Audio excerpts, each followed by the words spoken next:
Hello, আমি টুয়া। Welcome to my another video. তোমরা সবাই কেমন আছো? আমি তো খুব ভালোই আছি। দুদিন আগে আমাদের বাড়ির পাশেই সামনে বেশি দূর নয় কালী পুজো ছিল। তো সেখানে যাদের যা মনোবাঞ্ছা তা পূরণ যদি হয় বাতাসা ছড়ানো হয়। তো বাতাসা ছড়ানো হচ্ছিল, আমরা গেছিলাম। এই বাতাসা ছড়ানো 5টা থেকে শুরু হয়, শেষ হতে হতে 7টা 7:30 বেজে যায়।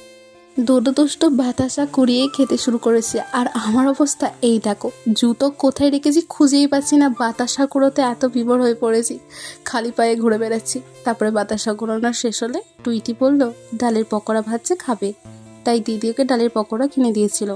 আমার খুব একটা ভালো লাগেনি, তাই আমি ফুচকা খেয়েছি। সেই ক্লিপটা নিতে ভুলে গেছি। তারপরে দিদি দুষ্টুর জন্য এই যে বাবেলসের এইটা কিনে দিয়েছে। মেলা দেখতে গেছি আর জিলিপি নিয়ে বাড়ি আসবো না তা কি হয়? তাই তাড়াতাড়ি জিলিপি নিয়ে গুটি গুটি বাড়ি চলে এলাম। তোমাদের মধ্যে কে কে জিলিপি খেতে ভালোবাসো কমেন্ট করে জানিও।